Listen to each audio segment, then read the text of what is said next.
ಇನ್ನು ರಾಗಿ ಮಾರಾಟ ಮಾಡಿದಂತಹ ಅನ್ನದಾತನಿಗೆ ಹಣ ಸಿಗ್ತಾನೇ ಇಲ್ಲ. ಚಿಕ್ಕಮಗಳೂರಿನಲ್ಲಿ ಅವಧಿಗೂ ಮೊದಲೇ ರಾಗಿ ಖರೀದಿ ಕೇಂದ್ರ ಕಂಪ್ಲೀಟ್ ಕ್ಲೋಸ್ ಆಗಿದೆ.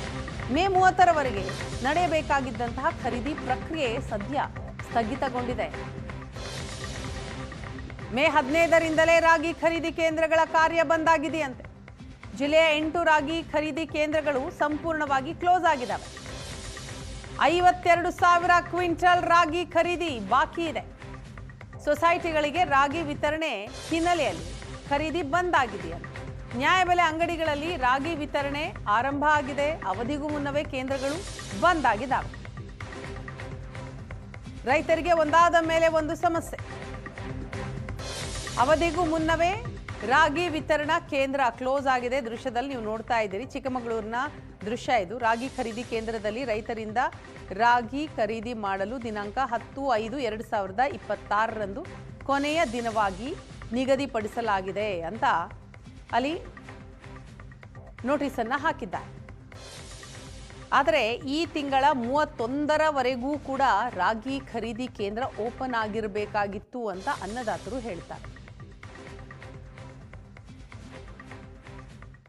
ಕಾಫಿನಾಡು ಚಿಕ್ಕಮಗಳೂರು ಜಿಲ್ಲೆಯಲ್ಲಿ ರಾಗಿ ಖರೀದಿ ಕೇಂದ್ರಗಳನ್ನು ಈಗ ಜಿಲ್ಲಾಡಳಿತ ಸ್ಥಗಿತಗೊಳಿಸಿರುವಂಥದ್ದು. ಮೇ 30ರವರೆಗೂ ಕೂಡ ರಾಗಿ ಕೇಂದ್ರಗಳನ್ನು ಖರೀದಿ ಕೇಂದ್ರಗಳನ್ನು ಓಪನ್ ಮಾಡಲಿಕ್ಕೆ ಜಿಲ್ಲಾಡಳಿತವೇ ಆದೇಶ ಮಾಡಿತ್ತು. ಇದೀಗ ಏಕಾಏಕಿ ಜಿಲ್ಲಾಡಳಿತ ಇದೀಗ ರಾಗಿ ಖರೀದಿ ಕೇಂದ್ರಗಳನ್ನು ಕೂಡ ಸ್ಥಗಿತಗೊಳಿಸಲಾಗಿರುವಂಥದ್ದು. ಹಾಗಾಗಿ 1,000 ಜನರು ರೈತರೇನಿದ್ದಾರೆ ಅವರು ಈಗಾಗಲೇ ನೋಂದಣಿ ಮಾಡ್ಕೊಂಡಿದ್ರು. ಅಂಥ ರೈತರು ಈಗ ಸರ್ಕಾರದಿಂದ ಸಿಗುವಂಥ ಬೆಂಬಲ ಬೆಲೆಯಿಂದ ವಂಚಿತರಾಗುವಂಥ ಒಂದು ಪರಿಸ್ಥಿತಿಯು ಕೂಡ ಬಂದಿರುವಂಥದ್ದು. ಮೇ 15ರಂದೇ ಈಗ ರಾಗಿ ಖರೀದಿ ಕೇಂದ್ರಗಳನ್ನು ಸ್ಥಗಿತಗೊಳಿಸಲಾಗಿರುವಂಥದ್ದು. ಚಿಕ್ಕಮಗಳೂರು ಜಿಲ್ಲೆಯಲ್ಲಿ ಒಟ್ಟು 8 ಕಡೆಗಳಲ್ಲಿ ರಾಗಿ ಖರೀದಿ ಕೇಂದ್ರಗಳನ್ನು ತೆರೆಯಲಾಗಿತ್ತು. ಗೊಂದಲದ ನಡುವೆಯೇ ಕೂಡ ರಾಗಿ ಖರೀದಿ ಕೇಂದ್ರಗಳನ್ನು ತೆರೆಯುವಂಥ ಪರಿಸ್ಥಿತಿಯು ಕೂಡ ನಿರ್ಮಾಣವಾಗಿತ್ತು. ಇದೀಗ ಇನ್ನೂ ಕೂಡ 52,000 ಕ್ವಿಂಟಲ್ ರಾಗಿ ರೈತರ ಬಳಿಯೇ ಇರುವಂಥದ್ದು. ಅದನ್ನು ರಾಗಿ ಖರೀದಿ ಕೇಂದ್ರಕ್ಕೆ ಕೊಡಬೇಕಾಗಿತ್ತು.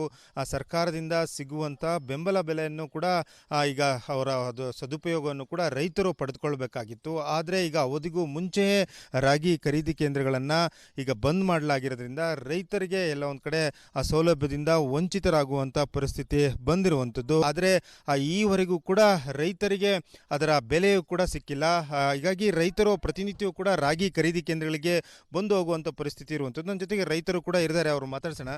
ಸರ್, ನೀವು ರಾಗಿ ಕೊಟ್ರ, ಇನ್ನೂ ಕೂಡ ಸರ್ಕಾರ ದುಡ್ಡು ಕೊಟ್ಟಿಲ್ಲ ಜಿಲ್ಲಾಡಳಿತ, ಏನು ಅಂತಾರೆ ಸರ್? ಮಾರ್ಚ್ 26ನೇ ತಾರೀಕು ನಾನು ರಾಗಿ ಇಲ್ಲಿಗೆ ಫೆಡ್ಡಿಗೆ ಅಂದರೆ ಸರ್ಕಾರ ಕೊಟ್ಟಿದ್ದೀವಿ. ಇದುವರೆಗೂ ದುಡ್ಡು ಬಂದಿಲ್ಲ. ನಾನು 3-4 ಸರಿ ಬಂದೋಗಿದ್ದೀನಿ. ಈಗ ಅದಕ್ಕೆ ಮತ್ತೆ ಬಂದಿದ್ದೀನಿ. ಇವತ್ತು ಸ್ವಲ್ಪ ತೊಂದರೆ ಆಗಿದೆ, ಅದಕ್ಕೋಸ್ಕರ ಅರ್ಜೆಂಟ್ ಬಿಡುಗಡೆ ಮಾಡಲಿ ಅಂತ ಸರ್.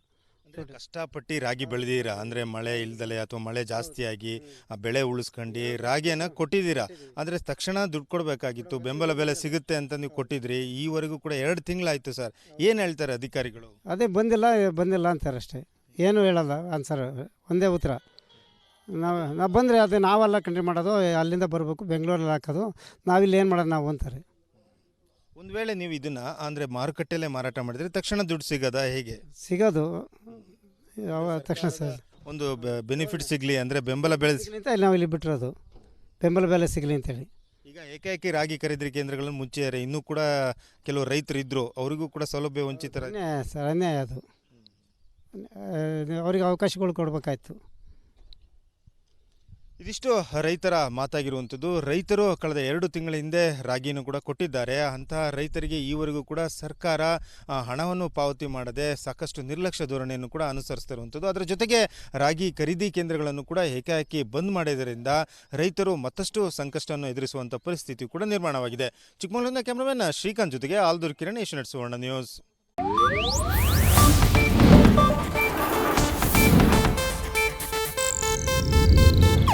ಇದು ಏಷ್ಯಾನೆಟ್ ನ್ಯೂಸ್ ನೆಟ್ವರ್ಕ್ ಪ್ರಸ್ತುತಿ.